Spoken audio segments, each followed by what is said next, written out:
Assalamu alaikum, Ababil One English language course. I welcome you to yet another day. I apologize for the delay. जो class है वो कुछ minutes delay के साथ start होती है क्योंकि इंटरनेट का प्रॉब्लम हो जाता है. I don't know why slow हो जाता है और जब मैं जूम जो क्लास है उसको 2 मिनट्स पहले ओपन करती हूँ लेकिन वो कनेक्टिंग जो है कनेक्टिंग का process that takes a long time. So I apologize for you for waiting for the class to start.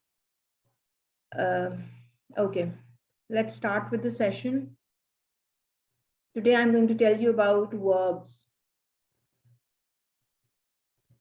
Please मुझे बताएं कि हमने ये टॉपिक पहले कवर तो नहीं किया. मैं ये इसलिए पूछती हूँ क्योंकि मेरे मल्टीपल सेशंस चल रहे होते हैं. समटाइम्स आई फील कि मैं ये आपको करवा चुकी हूँ टॉपिक और मिक्स ना हो जाए. प्लीज मुझे बता दें कि ये टॉपिक हमने किया है पहले या नहीं.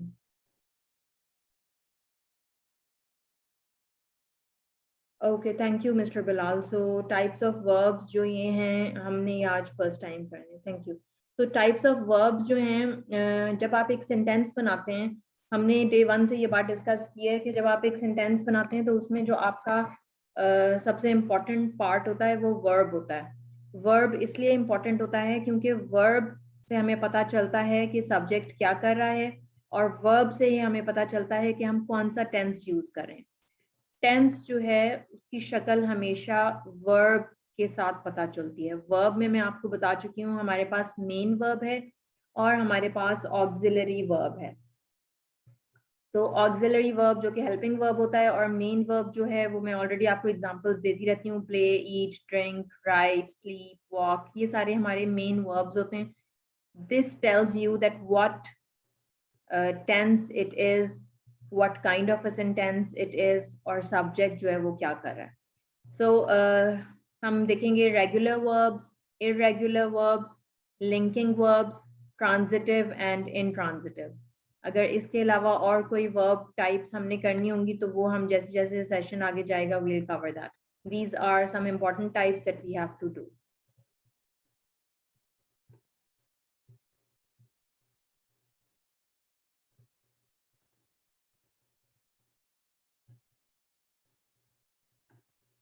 Okay, so first of all, let's see what a verb is. A verb is a word that shows action or a state of being, physical action or mental action. Verb एक लफ्ज है जो कि आपको एक्शन बताता है या state of being बताता है. स्टेट ऑफ बीइंग मतलब हैप्पीनेस, सॉरो, सैडनेस. जब हम एग्जांपल्स करेंगे तो आपको समझ आ जाएगा. फिजिकल एक्शन या फिर कोई mental action which means thought process. Describe करता है वर्ब कि सब्जेक्ट क्या कर रहा है. सिंपल वर्ब की ये एक्चुअली एक थोड़ी फैंसी भी होती है या एक कंप्लीट वर्ब की डेफिनेशन यहाँ पे लिखी हुई है. सिंपल समझने में ये है कि वर्ब वो लफ्ज होते हैं जो कि आपको बताते हैं कि सब्जेक्ट क्या कर रहा है, एक्शन क्या हो रहा है. वर्ब्स हमेशा एक्शन बताते हैं और इनको हम डूइंग वर्ड भी कहते हैं और एक्शन वर्ड भी कहते हैं. So it shows about something you do. तो वर्ब जो है वो हमें बताता है कि आप क्या कर रहे हैं, what you're doing. So that is what a verb is. Words that name ways of doing, sensing, saying or state of being. आप क्या कर रहे हैं, आप क्या सेंस कर रहे हैं, फील कर रहे हैं, क्या आप बोल रहे हैं, या state of being comes over here. इसमें भी आपकी फीलिंग्स आ जाती हैं. एक्शन वर्ब्स आपकी कुछ जो ये डेफिनेशंस होती हैं ये बेसिकली रिपीट हो रही होती हैं. रेपिटेशन का पर्पस ये है कि ये आपके माइंड में बैठ जाए क्लियर होके. So simple definition, a word that shows what someone और समथिंग इज डूइंग, कि कोई इंसान या कोई चीज क्या कर रहा है. यहाँ पे मैंने सिर्फ पास्ट टेंस में एग्जांपल्स लिखी हुई हैं लेकिन जनरली सारे टेंसेस में ऑफ कोर्स जो वर्ब यूज होते हैं वो आपको शो करते हैं कि क्या हो रहा है. She tasted the chicken soup, the car arrived late at night, the boys walked, the baby will cry. तो ये आपके वर्ड्स जो हैं एक्शन वर्ब्स हैं क्योंकि ये बात भी हम पहले कर चुके हैं कि जो आपके एक्शन वर्ब्स होते हैं वो आपके माइंड में हमेशा एक पिक्चर बना देते हैं, एक इमेज बन जाता है. Cry, drink, jump, play, slap, hit, cut, cook.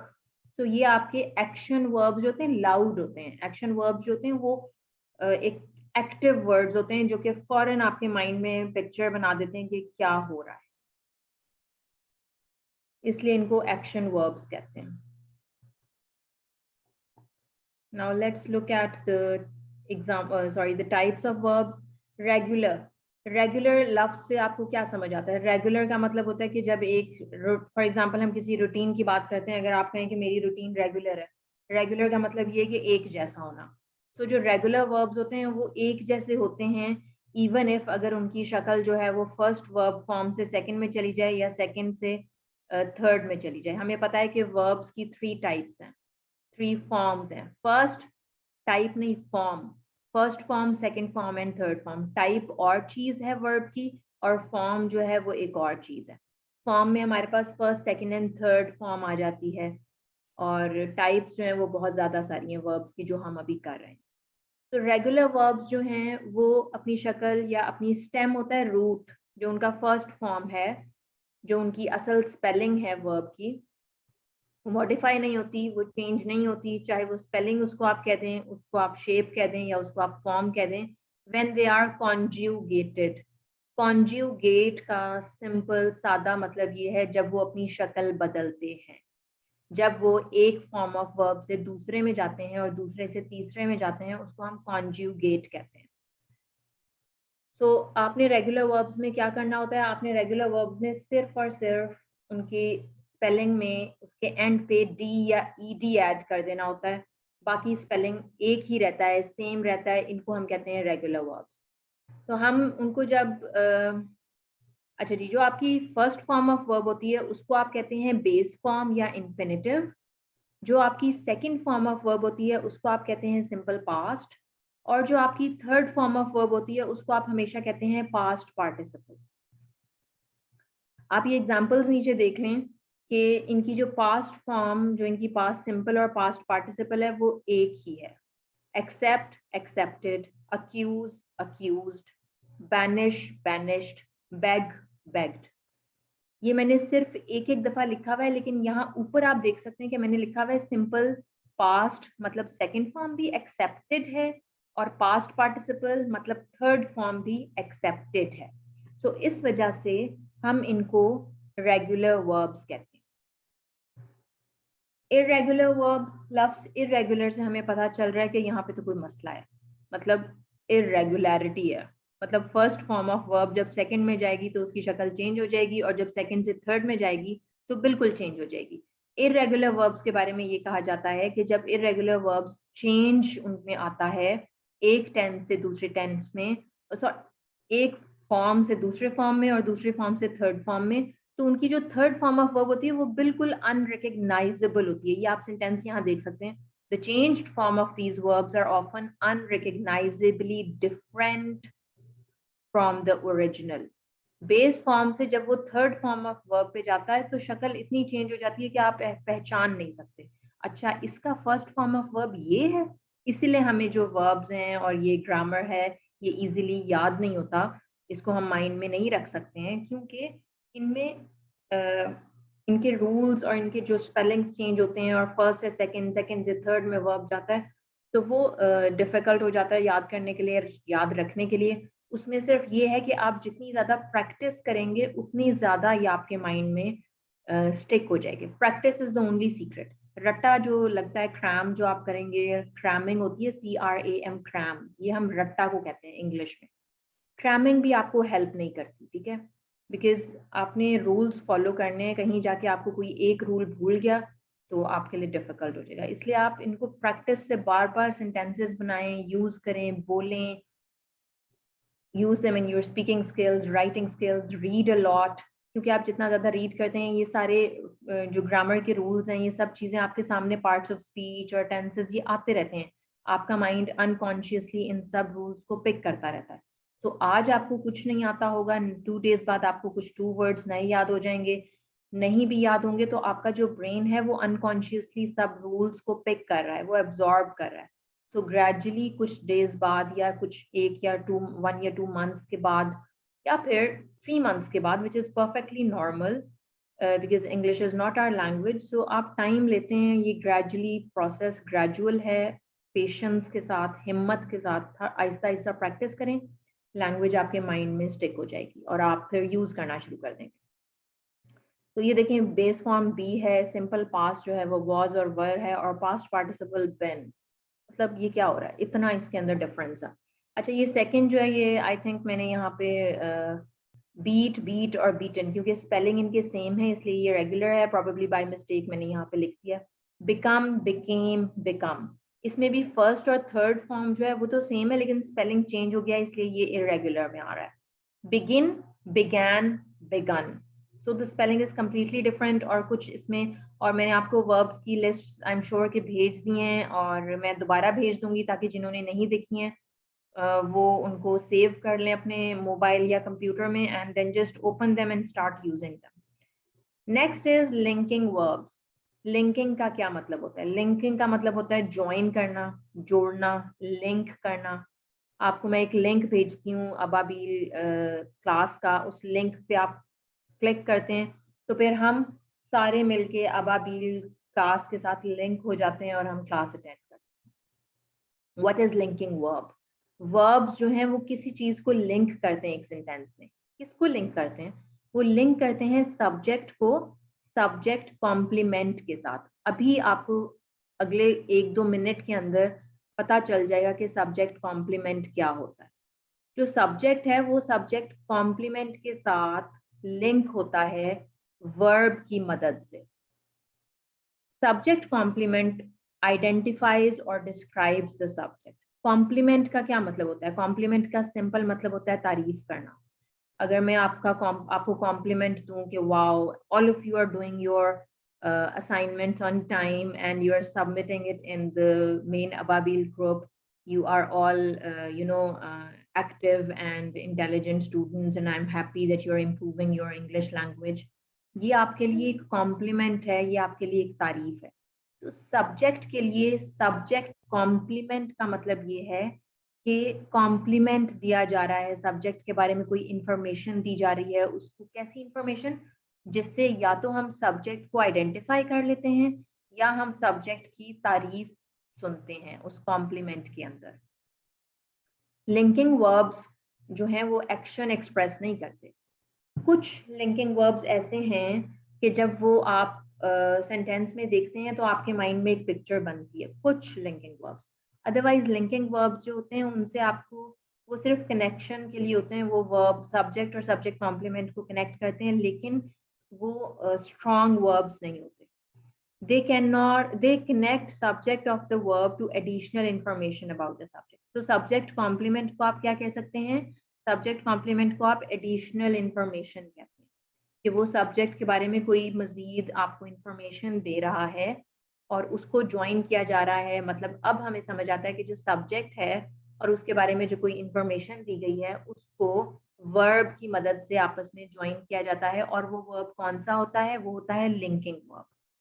कुछ लिंकिंग वर्ब्स जो हैं वो टू बी फॉर्म के भी होते हैं। टू बी जो है मैं आपको बता चुकी हूँ, is, am, are, was, were, will, ये जो हैं ये भी लिंकिंग वर्ब्स के तौर पे यूज होते हैं। जब ये लिंकिंग वर्ब के तौर पे यूज होते हैं तो इनको हम बीइंग वर्ब्स भी कहते हैं। ठीक है, मतलब ये एग्जिस्ट करते हैं, बीइंग हैं, ये वर्ब्स बीइंग वर्ब्स हैं। ये सिंपली ज्वाइन करते हैं सब्जेक्ट को एडिशनल इंफॉर्मेशन के साथ। ये सारी एग्जांपल्स हैं लिंकिंग वर्ब्स की। इसमें आपके ऑक्सिलरी वर्ब्स भी यूज होते हैं एज लिंकिंग वर्ब्स, जिसका मैंने अभी आपको बता दिया है, टू बी फॉर्म। और कुछ ऐसे लिंकिंग वर्ब्स होते हैं जो कि आपके माइंड में पिक्चर बना देते हैं। कुछ लिंकिंग वर्ब्स ऐसे हैं ज्यादातर जो कि नहीं बनाते। For example seems, appears, sounds, remain, is, am, are, was, were. अब ग्रो जो है वो पिक्चर बना देता है। अदरवाइज नॉर्मली जो हैं ये सारे या तो लिंकिंग वर्ब्स हैं, सॉरी या तो ये ऑक्सिलरी वर्ब्स हैं, या फिर ये आपके जो हैं वो वर्ब्स हैं जिनका जो जस्ट ज्वाइन करने के लिए यूज हो रहे हैं, इनका पर्पस यही है। सो जो सब्जेक्ट है, अब ये एग्जांपल आप देख लें, that sounds wonderful. That over here is the subject. That की जगह आप फॉर एग्जांपल अगर कहें the movie sounds wonderful. So the जो मूवी है वो हमारा सब्जेक्ट है, लिंकिंग वर्ब जो है वो हमारा साउंड है, और मूवी के बारे में एक इंफॉर्मेशन दी जा रही है जो कि सब्जेक्ट है, और वो है वंडरफुल। सो वंडरफुल और मूवी जो है उसको हम ज्वाइन कर रहे हैं, लिंक कर रहे हैं with the help of sounds. The movie sounds wonderful. So ये जो इंफॉर्मेशन अबाउट द सब्जेक्ट आपको यहाँ पे नजर आ रही है, इसको आप कहते हैं सब्जेक्ट कॉम्प्लीमेंट, क्योंकि ये कॉम्प्लीमेंट दे रहा है या तारीफ कर रहा है या डिस्क्राइब कर रहा है या आइडेंटिफाई कर रहा है सब्जेक्ट को, और इन दोनों को कनेक्ट करने के लिए हम लिंकिंग वर्ब यूज कर रहे हैं। The internet remains a positive tool. Internet subject है, remains is your linking verb. So हमें क्या इंफॉर्मेशन मिल रही है इंटरनेट के बारे में कि ये पॉजिटिव टूल है और ये रिमेन के साथ कनेक्ट हो रहा है। The article is about using the internet. So article is a noun about using the internet. Internet over here एक information है जो कि subject के बारे में दी जा रही है। is जो है वो linking verb है। Next आपकी type है transitive verb. What is a transitive verb? Transitive जो है वो verb होता है जिसको हमेशा एक सेंटेंस में ऑब्जेक्ट चाहिए होता है अपना मीनिंग कंप्लीट करने के लिए। ये सिंपल डेफिनेशन है। ट्रांजिटिव वर्ब एक सेंटेंस में अपना मीनिंग कभी कंप्लीट नहीं कर सकता अगर सेंटेंस में उसको ऑब्जेक्ट ना मिले। ट्रांजिटिव वर्ब एक ऑब्जेक्ट के ऊपर बिलीव करता है या डिपेंड करता है अपने मतलब को मुकम्मल करने के लिए। तो इसका सर्वाइवल जो है एक ट्रांजिटिव वर्ब का एक सेंटेंस में ऑब्जेक्ट की वजह से होता है। A transitive verb is a verb that needs a direct object to implement an action, whether it may be a noun, pronoun or a noun phrase. तो जो आपका ऑब्जेक्ट है वो चाहे कोई नाउन हो, चाहे वो कोई प्रोनाउन हो या कोई नाउन फ्रेज हो, जो चीज भी हो, उसका एक फॉर्म ऑफ ऑब्जेक्ट में सेंटेंस में होना बहुत इंपॉर्टेंट है। वर्ब उसके ऊपर डिपेंड करता है। अब ये कुछ वर्ड्स हैं यहाँ पे, अगर आप इनको सेंटेंस में यूज करें और एक ऑब्जेक्ट नहीं यूज करें, इसके अलावा और भी बहुत सारे हैं, ये जस्ट मैंने आपको समझाने के लिए यहाँ ये वर्ड्स दे दिए। अगर आप सेंटेंस में से ऑब्जेक्ट निकाल दें और ये वाले वर्ड्स यूज करेंगे तो आपका मीनिंग इनकम्प्लीट होगा। Maintain, believe, tolerate, respect and many more. So she maintains her house really well. अगर आप जस्ट कहें शी मेंटेन्स, या आप कहें शी मेंटेन्स रियली वेल, या आप कहें शी मेंटेन्स वेल, आपको कुछ समझ आ रहा है कि वो क्या मेंटेन कर रही है? नो, क्योंकि मेंटेन करने के लिए मेंटेन को चाहिए है एक ऑब्जेक्ट हमें उसको कंप्लीट मीनिंग देने के लिए। She maintains her house really well, she maintains the job really well. Like there has to be something जो वो मेंटेन कर रही है हमें मीनिंग कंप्लीट करने के लिए।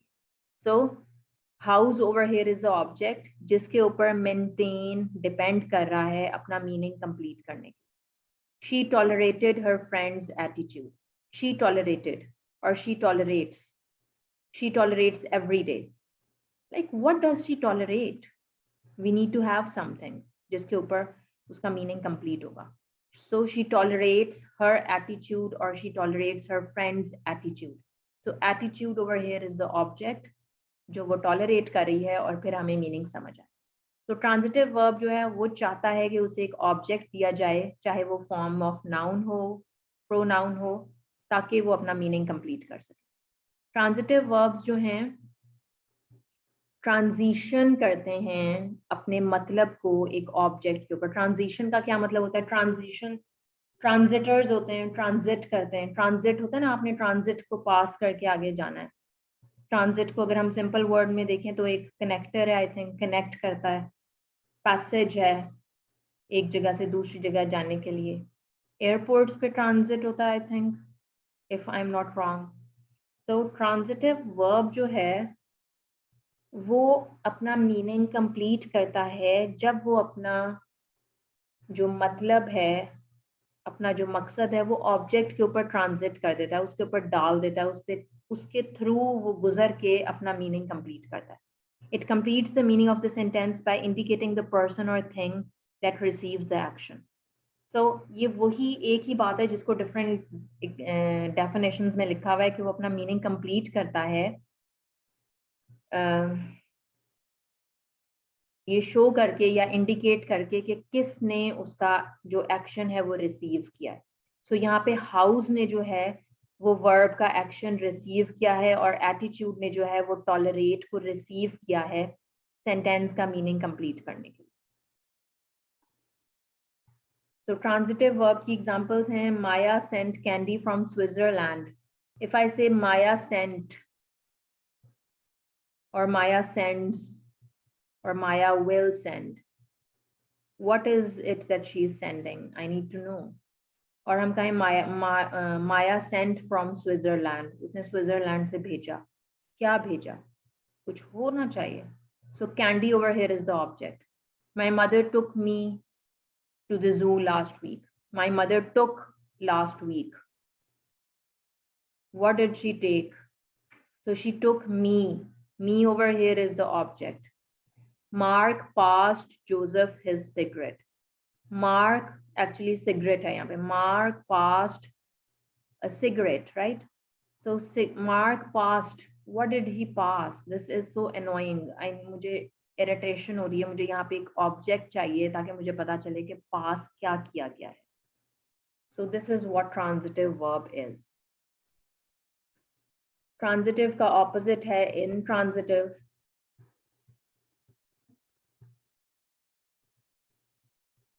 Ma'am, your way of explaining is great. Well, thank you so much, Mr. Bilal, and I'm glad कि आपको समझ आ रहा है, क्योंकि हम जनरल लाइफ से रिलेट करके अगर एग्जांपल समझाते हैं तो वो इजीली समझ आ जाती है। तो जो मेरे माइंड में ऐसी कोई एग्जांपल आती है कि मैं आपको सिंप्लीफाई करके एक्सप्लेन कर दूं, तो आई एम ग्लैड, अच्छी बात है कि आपको समझ आ रहा है। Thank you so much. Okay, now intransitive verb जो है वो ट्रांजिटिव का ऑपोजिट होता है। इनट्रांजिटिव वर्ब्स वो वर्ब्स होते हैं और वो एक्शन वर्ब्स होते हैं वो वाले जिनको एक ऑब्जेक्ट की जरूरत नहीं होती। अगर एक सेंटेंस में एक ऑब्जेक्ट नहीं होगा और वहां पे इनट्रांजिटिव वर्ब आ जाएगा तो इनट्रांजिटिव वर्ब को कोई टेंशन नहीं होगी। इनट्रांजिटिव वर्ब जो है वो बड़ा कॉन्फिडेंट है, ठीक है, और वो कहता है कि भाई मुझे तो ऑब्जेक्ट की जरूरत नहीं है, मैं जो हूँ अपने में ही कंप्लीट है मेरा meaning. So linking verbs are always intransitive verbs. इसको अभी हम फिर बाद में डिस्कस करेंगे सेकंड पॉइंट को। अभी आप मेजर जो मेन इंट्रांजिटिव वर्ब्स जो कि एक्शन वर्ब्स होते हैं हम उनकी तरफ देखते हैं। अच्छा जी, आप ये एग्जांपल देख लें, the pilot landed safely. Landed over here is an intransitive verb. इस सेंटेंस में हमारे पास कोई ऑब्जेक्ट नहीं है लेकिन माइंड में पिक्चर बन गई है। इंट्रांजिटिव वर्ब्स हमेशा वो वाले एक्शन वर्ब्स होते हैं जो कि आपके माइंड में एक पिक्चर बना देते हैं, और जब वो आपके माइंड में एक पिक्चर बनाते हैं तो आपको ऑब्जेक्ट की जरूरत ही नहीं है मतलब पूरा करने के लिए। अगर मैंने ये आगे जस्ट आपकी अंडरस्टैंडिंग के लिए ऑब्जेक्ट इसके अंदर डाल दिया सेंटेंस में, the pilot landed the plane safely, अगर हम ये ऑब्जेक्ट निकाल भी दें तो आपके माइंड में तो पहले पिक्चर बन गई थी कि जो पायलट है वो लैंड कर रहा है। जाहिर है वो कार को तो नहीं लैंड कर रहा जमीन पे, वो जहाज को ही लैंड कर रहा है। So the pilot landed safely. We have understood the meaning that it is a plane that is being landed.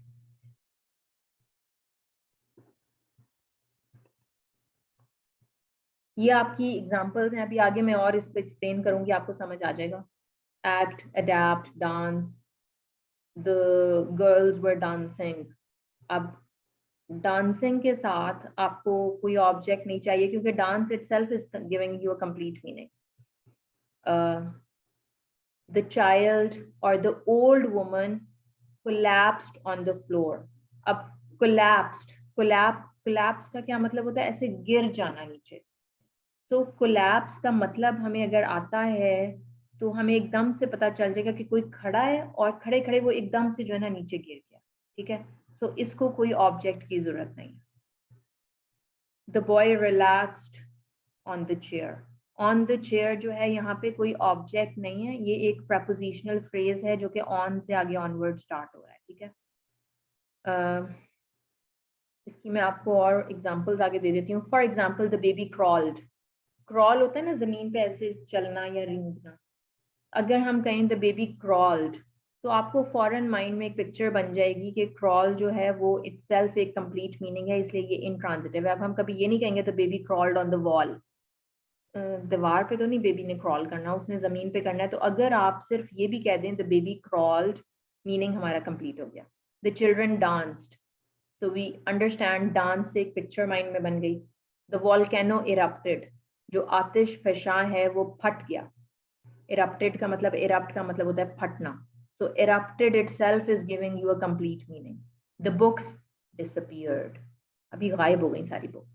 तो डिसअपीयर जो है वो आपको एक मीनिंग दे रहा है। इसी तरह ही आपको जो मैंने यहाँ लिस्ट दी हुई है उसमें से आप देख सकते हैं, if you right on the internet lots and lots of words will open in front of you, जिसमें आप देख सकते हैं कि ट्रांजिटिव और इनट्रांजिटिव क्या है। ये जो है यहाँ पे एग्जांपल है, ये थोड़ी सी क्लियर नहीं है picture, please give me a reminder. मुझे रिमाइंडर बहुत इंपॉर्टेंट चाहिए होता है क्योंकि मेरे बहुत से सेशंस चल रहे होते हैं। सो ये स्किप हो सकता है मेरे माइंड से कि मैंने आपको सेंड करनी है पिक्चर। ये इमेज इसका क्लियर जो है मैं आपके व्हाट्सएप ग्रुप में सेंड कर दूंगी, आपने मुझे 10:30 के बाद रिमाइंड करना है। ये सब जो हैं आपके एक्टिव वर्ड्स हैं जो कि इंट्रांजिटिव हैं। गैलप, GALLOP, गैलप होता है घोड़ा जो भागता है ना, घोड़ा भागता है उसको गैलप कहते हैं। The horse gallops, the horse is galloping, so it does not need an object. Jump, the baby is jumping, तो jump is an active word, एकदम से पिक्चर माइंड में आ गई है और ये इंट्रांजिटिव है। आप इनको देख सकते हैं, इनको यूज करें, और if there is any word that is not clear dictionary में देखें, स्टिल नहीं है क्लियर, मेरे साथ डिस्कस कर लें व्हाट्सएप ग्रुप में और इमेजेस शेयर करें। ओके इसको देख के जो है पिक्चर को मुझे भूख लग गई है। Okay, which is your favorite sweet and spicy dish? Well, you have to give 2 reasons. So this looks yummy, right? We have cakes on the right side. Wow, chocolate cake and cream cake. And then on the left side, you can see these spicy dishes. Yes. So this looks good. I'm hungry. Okay, so what you have to do is that you have to speak. And the good point is, I'll be glad अगर एक written assignment भी आ जाए आपकी एक sweet dish और एक spicy dish के बारे में। आपने रीजंस देने हैं कि आपको क्यों ये स्पेसिफिक डिश अच्छी लगती है। एक से ज़्यादा डिश भी हो सकती है, एक मस्ट नहीं है कि आपने एक ही डिश के बारे में बात करना है। और आप कह सकते हैं कि for example your mother कुक्स really well, और somebody is married and his wife cooks really well and the dish spices are balanced and you enjoy the food cooked. Or maybe somebody, a girl or like one of you, कोई male या female, you cook it well yourself, आपको अपनी cooking अच्छी लगती है और आप बड़े अच्छे carefully जो है वो खाना बनाते हैं, and in the end the dish is delicious. So it can be any reason, शायद उसका taste अच्छा है या बनाने वाले ने अच्छा बनाया है। Whatever the reason is, you have to share one reason for each dish, and please send your speaking and your written assignment. Take very good care of yourself. I hope the session was clear. ये मैं आपको बाद में ये assignment होगी, ये मैंने actually 2 इसके अंदर डाली हुई assignments, but it's perfectly all right. आप अभी पहले ये assignment करें, फिर हम बाद में दूसरी assignment को discuss करेंगे. That is all for now, and if you have any questions, you can send your questions in the WhatsApp group. That is all for now. Take very good care of yourself, and I'm going to see you tomorrow. Stay safe and stay happy. Bye-bye.